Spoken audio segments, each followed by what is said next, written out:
Eles achavam que eu era invisível. Eles acreditavam que o uniforme cinza que eu vestia era uma capa mágica que me tornava surda, muda e principalmente descartável. Durante 6 meses, eu fui o fantasma que assombrava os corredores frios da Faculdade de Direito São Martinho. Eu fui a mão calejada que recolhia o lixo, a coluna curvada que secava o chão, o rosto sem nome que recebia o desprezo silencioso da elite mais rica deste país. Eles me chamaram de fracasso. Disseram, entre risos e taças de espumante, que eu nasci apenas para limpar a sujeira que o sucesso deles produzia. O líder deles, um menino chamado Gustavo, olhou no fundo dos meus olhos e disse que eu não tinha sonhos, que eu era apenas mobília. Mas o que Gustavo e a elite daquela faculdade não sabiam é que eu não estava ali pelo salário mínimo. Eu não estava ali por necessidade. Eu estava ali por ele, o homem mais poderoso daquela instituição, o homem que assinaria o diploma deles. Eles não sabiam que, enquanto me humilhavam nos corredores, estavam insultando a única mulher no mundo que aquele homem teme, respeita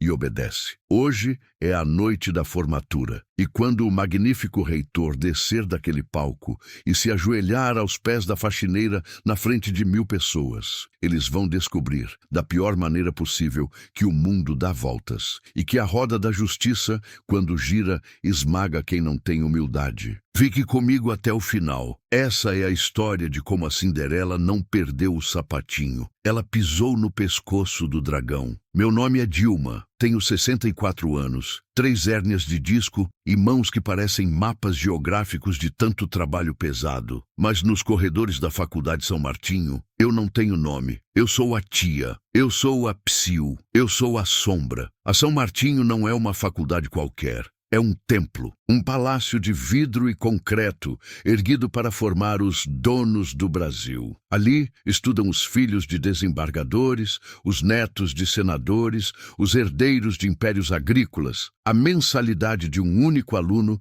custa mais do que eu ganhei nos últimos 5 anos somados. Minha rotina começava quando a cidade ainda era um borrão escuro e frio. Às 4 horas da manhã, o despertador tocava. Não era um som gentil, era um aviso de guerra contra o cansaço. Eu levantava com as juntas doendo, tomava um café preto forte para enganar o estômago e pegava 2 ônibus lotados. O cheiro da minha manhã era uma mistura de óleo diesel queimado, suor coletivo e a umidade da neblina. Quando eu chegava na faculdade, às 6 horas, o mundo mudava. O cheiro ali era outro. Cheirava a lavanda importada, ar-condicionado central e dinheiro velho. Meu trabalho era garantir que quando os príncipes chegassem às 8 horas, o castelo estivesse impecável. Você deve estar se perguntando, por que, Dilma? Por que se submeter a isso nessa idade? Eu não precisava estar ali. Essa é a primeira peça desse quebra-cabeça que você precisa entender para sentir o peso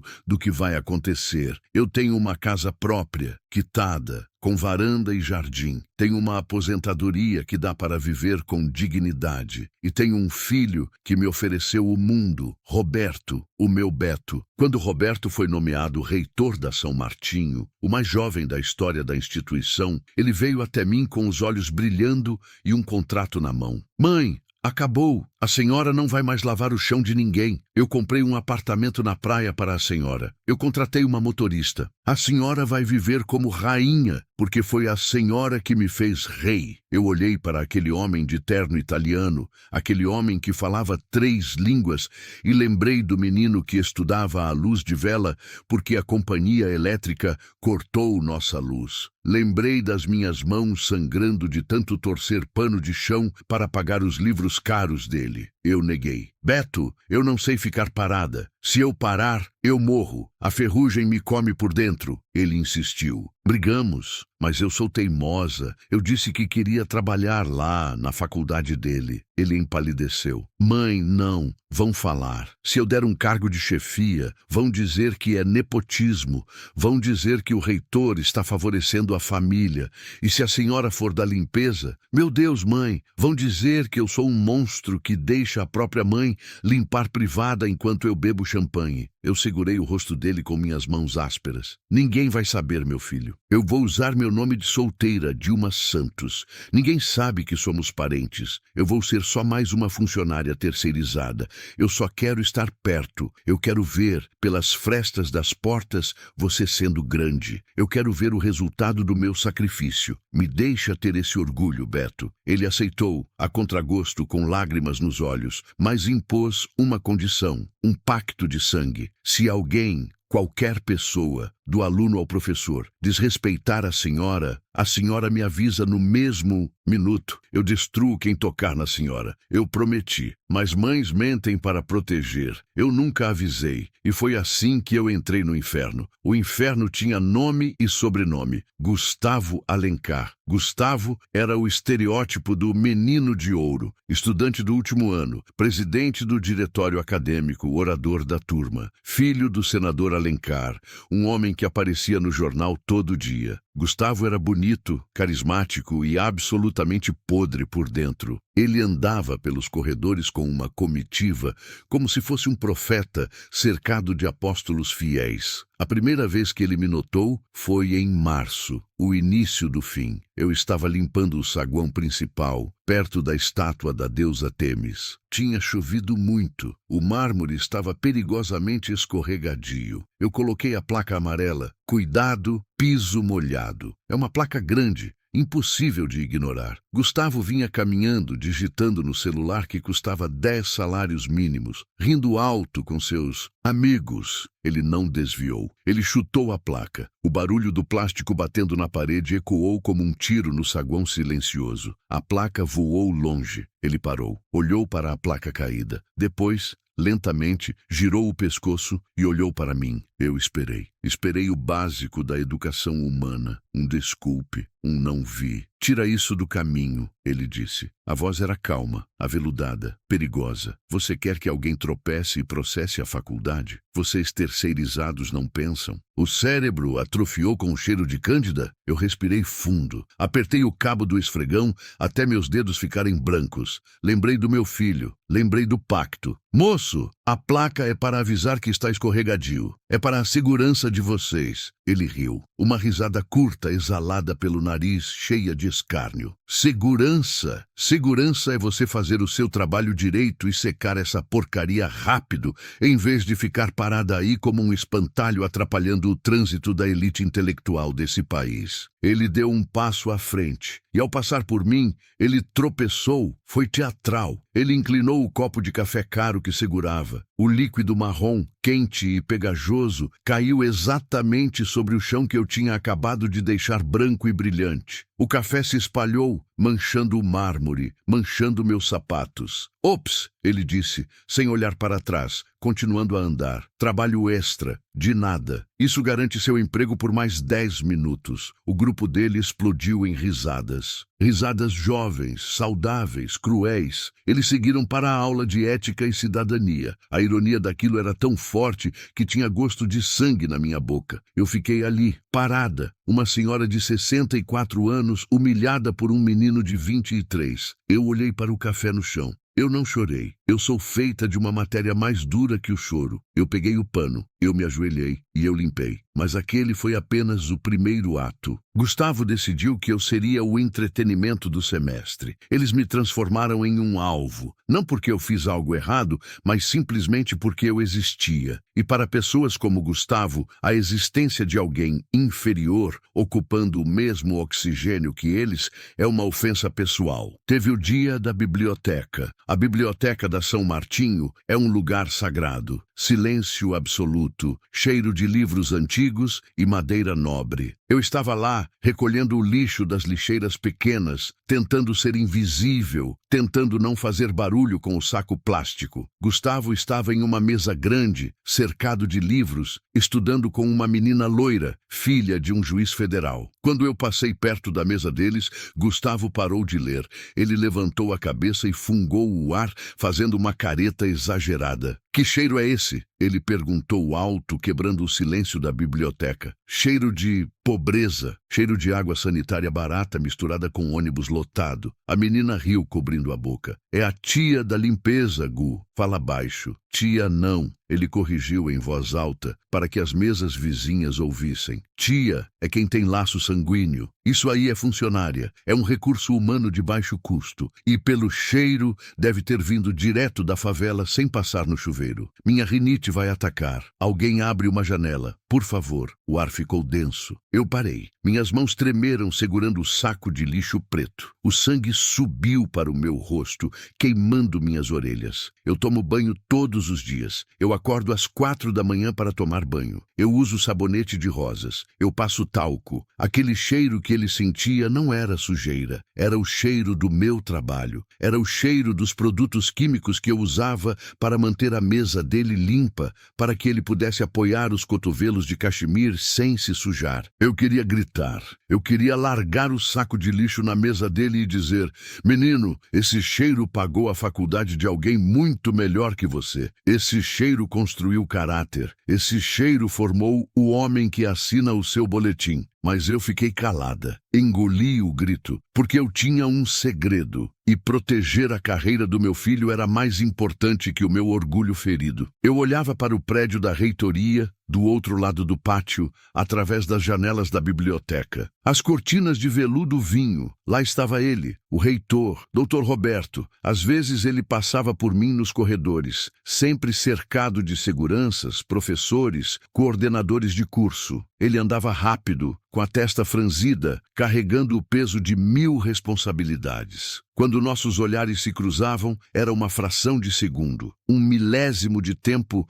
onde o universo parava. Eu via os olhos dele suavizarem. Eu via a máscara de autoridade cair por um instante. Eu via ele segurar o impulso de parar, de me abraçar, de perguntar se eu estava cansada. Eu via a dor nos olhos dele ao me ver de uniforme, ajoelhada, limpando um rodapé sujo. Era o nosso segredo, o nosso fardo. Eu não contei para ele sobre o Gustavo. Eu não contei quando colaram um papel nas minhas costas, escrito "Muda". Eu não contei quando, numa tarde de chuva torrencial, o time de rugby entrou no saguão com as botas cheias de lama, viu que eu tinha acabado de secar e sapateou de propósito, criando um rastro de sujeira marrom, rindo e dizendo: "Limpa aí, Cinderela. Quem sabe o príncipe encantado aparece". Eu não contei porque eu sou mãe, e mãe protege. Eu sabia que se o Roberto soubesse, a besta fera acordaria. Ele destruiria aqueles meninos. Ele expulsaria o Gustavo sem pensar 2 vezes. E o pai do Gustavo, o senador, usaria todo o seu poder político para destruir a carreira do Roberto. Seria uma guerra, e eu não construí o futuro do meu filho com sangue e suor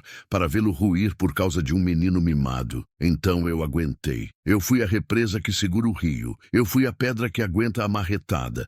Mas todo material tem um ponto de ruptura. Até o aço quebra. E o meu limite foi testado na semana final. A semana da formatura. 3. O conflito. A última gota narradora. Dilma. O clima na faculdade era de festa elétrica. As becas estavam sendo entregues. O cheiro de spray de cabelo e ansiedade estava no ar. O auditório principal estava sendo preparado. Eu estava encarregada de limpar o palco. O grande palco de madeira nobre, envernizada, onde a cerimônia aconteceria. Era o altar onde eles seriam coroados. Eu estava lá, de joelhos, passando cera na madeira. O movimento circular do braço doía no meu ombro. O cheiro de cera me lembrava a nossa casa antiga, quando o Roberto era pequeno e brincava no chão com seus carrinhos de plástico, enquanto eu faxinava para as patroas ricas para comprar comida. O auditório estava vazio, exceto por mim. Ou assim eu pensava. As portas do fundo se abriram com estrondo. Gustavo e seu grupo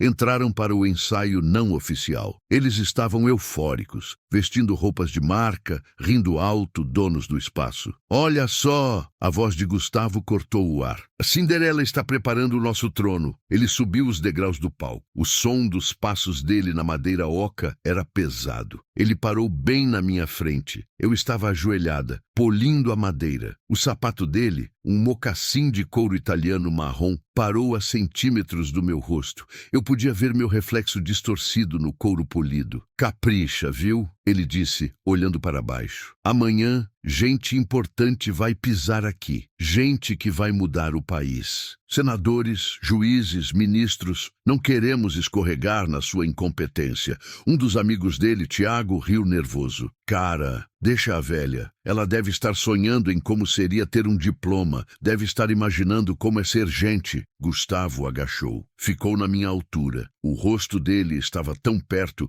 que eu podia sentir o hálito de menta, mascarando a podridão da alma. Diploma? Ele sussurrou, como se contasse um segredo. Pessoas como ela não sonham, Tiago. Elas servem. É a biologia, é a ordem natural das coisas. Uns nascem para mandar, outros nascem para limpar a sujeira de quem manda. Não é, tia? Ele estendeu a mão e deu 2 tapinhas leves no meu ombro. Tapinhas de quem afaga um cachorro de rua. Fica tranquila, quando eu for juiz, se você for presa por vadiagem ou por roubar galinha, eu alivio sua pena, prometo. Eles riram, uma risada que ecoou pelo auditório vazio, batendo nas paredes acústicas e voltando para mim amplificada, distorcida. Naquele momento algo dentro de mim quebrou. Não foi tristeza. A tristeza tinha acabado meses atrás. O que quebrou foi a paciência, foi o medo. Eu olhei para a cara daquele menino, olhei para a pele perfeita, para os dentes brancos, para a arrogância blindada pela certeza absoluta de impunidade. Eu pensei em levantar, eu pensei em dar um tapa na cara dele. Minha mão coçou, a mão pesada de quem já cortou lenha, de quem já carregou tijolo. Aquele tapa teria derrubado ele. Mas então, meus olhos focaram em algo atrás dele, no fundo do auditório, nas sombras das coxias, onde a luz não chegava. O reitor estava lá. Dr. Roberto tinha entrado silenciosamente para verificar o sistema de som. Ele estava parado nas sombras, imóvel como uma estátua, e ele tinha ouvido tudo. Eu vi, mesmo à distância, a transformação física do meu filho. Eu vi o corpo dele ficar rígido como uma corda de violino prestes a estourar. Eu vi os punhos dele se fecharem ao lado do corpo com tanta força que as juntas ficaram brancas. Eu vi o Dr. Roberto, o homem da lei, o acadêmico, o diplomata, desaparecer. E no lugar dele, vi o menino que eu defendi dos valentões na escola pública 30 anos atrás. Só que agora ele não precisava mais da minha defesa. Agora ele era o leão. Ele fez menção de avançar, de subir no palco e acabar com aquilo ali mesmo, de destruir Gustavo com as próprias mãos. Eu balancei a cabeça, um movimento mínimo, quase imperceptível. Não, agora não. Não estrague o momento. Nossos olhos se encontraram na escuridão do teatro. Um diálogo mudo entre mãe e filho. Eu pedi paciência. Eu pedi sangue frio. Eu pedi um dia, só mais um dia. A formatura era amanhã. A vingança é um prato que se come frio, e amanhã o banquete seria servido. Gustavo se levantou, limpou a mão que tinha tocado no meu ombro na própria calça, como se eu fosse contagiosa, e saiu rindo com os amigos. Até amanhã, Cinderela. Vê se vai de banho tomado. O cheiro de pobre atrapalha nas fotos. Eu voltei a encerar o chão. O mesmo chão onde, em menos de 24 horas, a vida de Gustavo iria mudar para sempre. Ele achava que aquele palco era dele. Ele achava que o mundo era dele. Mal sabia ele que o dono do palco, o dono da faculdade e o dono do destino dele me chamava de mãe e pedia minha bênção antes de dormir.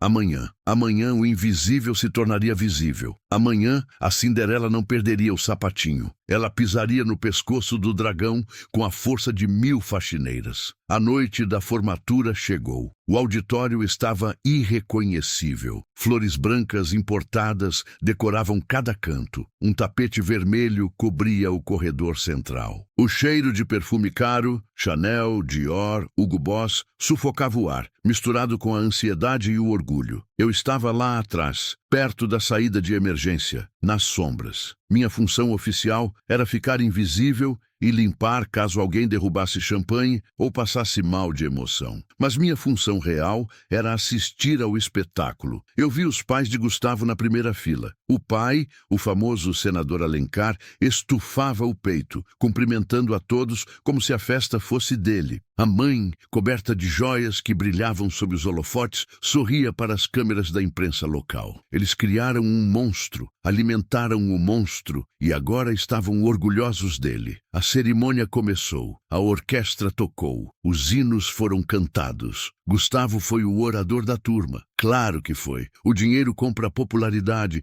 e o carisma compra votos. Ele subiu naquele palco, o mesmo palco que eu tinha encerado de joelhos, o palco onde ele me humilhou, e pegou o microfone com a confiança de um astro de rock. Nós somos a elite, ele discursou, a voz projetada, treinada. Nós chegamos aqui pelo nosso esforço, pelo nosso mérito inquestionável, porque somos líderes natos. O mundo lá fora espera por nós para ser governado. Nós somos os escolhidos. A plateia aplaudiu freneticamente. Pais choravam. Eu senti um gosto amargo, biliar na boca. Mérito? O mérito de nascer em berço de ouro? O mérito de humilhar quem serve o café? O mérito de nunca ter lavado uma louça na vida? O discurso acabou. Começou a entrega dos diplomas. O momento sagrado. Um a um, os nomes eram chamados. O reitor, meu filho Roberto, estava no centro do palco. Ele estava imponente, magnífico, com a veste talar de veludo vermelho, o capelo na cabeça e o colar doutoral dourado sobre os ombros. Ele era a autoridade máxima. Ele apertava a mão de cada aluno, entregava o canudo, tirava a foto oficial. Ele sorria, um sorriso protocolar. Mas eu, que sou mãe, que conheço cada linha daquele rosto, via que o sorriso não chegava aos olhos. Os olhos dele estavam frios, focados. Ele estava tenso como um animal caçando. Ele estava esperando. A fila andou. Chegou a vez dele. Gustavo Alencar, o mestre de cerimônias, anunciou com voz de trovão. O auditório explodiu. Foi o aplauso mais alto da noite. A família do senador ficou de pé, gritando "Bravo!". Gustavo ajeitou a beca, sorriu aquele sorriso arrogante que eu conhecia tão bem e caminhou pelo palco. Ele não andava, ele flutuava. Ele já se sentia o dono do mundo. O diploma era apenas uma formalidade para a coroa que ele achava que merecia. Ele chegou ao centro do palco, parou na frente do reitor. Gustavo estendeu a mão direita para receber o cumprimento. Estendeu a mão esquerda para pegar o canudo. Sorriu para a foto. E foi aí que o tempo parou. Foi aí que a terra parou de girar. O doutor Roberto não estendeu a mão de volta. Gustavo ficou com a mão no ar, suspensa no vazio. O sorriso dele vacilou, tremeu nos cantos. 1 segundo se passou, 2 segundos, 3 segundos, uma eternidade. Um murmúrio confuso começou a correr pela plateia,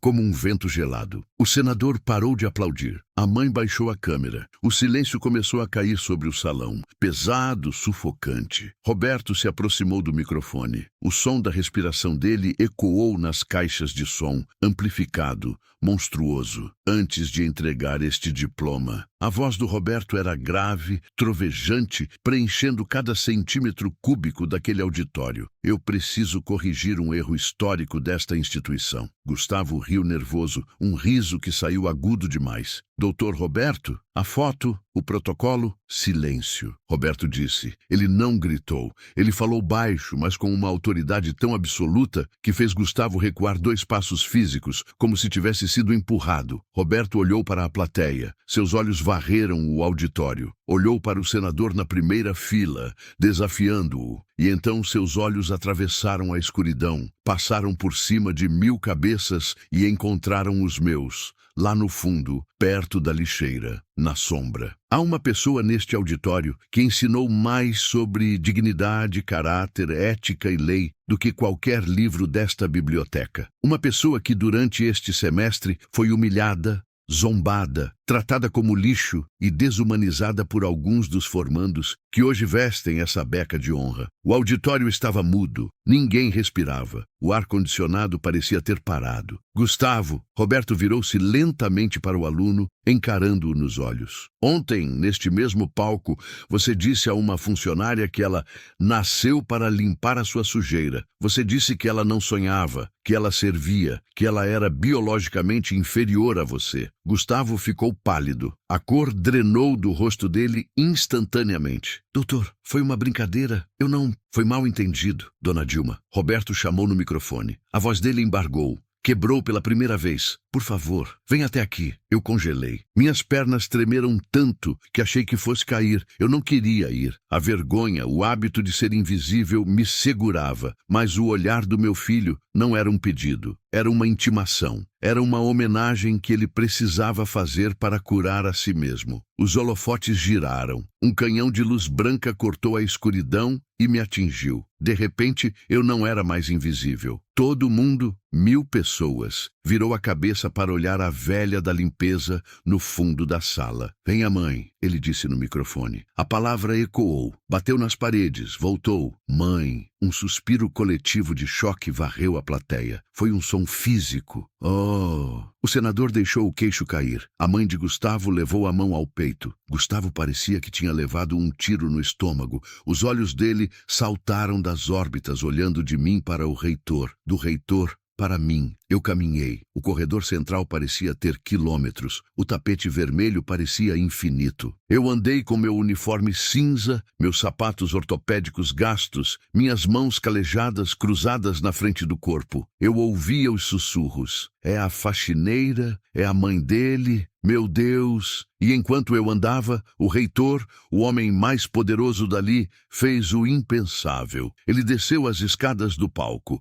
Ele não esperou eu subir. Ele foi até mim, no meio do corredor, na frente de 1000 pessoas, na frente das câmeras de TV, na frente do aluno que me chamou de lixo. O meu filho parou. E ele se ajoelhou. O Dr. Roberto, reitor magnífico, dobrou os joelhos no chão. Ele pegou minha mão direita, a mão áspera, a mão que limpava privadas, a mão que cheirava a cândida, e a beijou. Ele encostou a testa na minha mão e chorou. Ele se levantou, com lágrimas escorrendo pelo rosto, e me abraçou. Um abraço apertado, de menino. Senhoras e senhores, ele disse, virando-se para a plateia, com o braço ao redor dos meus ombros, me sustentando. Apresento a vocês a Dona Dilma, a mulher que limpou o chão por 30 anos para que eu pudesse estar aqui hoje entregando diplomas para vocês. A mulher que pagou meus livros de direito com o dinheiro de faxina. A mulher que jantava café com pão para que eu pudesse jantar carne. Ele virou para o Gustavo. O olhar dele mudou. A ternura sumiu. O que restou foi uma fúria gelada, judicial, implacável. Você disse que ela nasceu para te servir, Gustavo? Você está errado. Ela nasceu para ser aplaudida por você.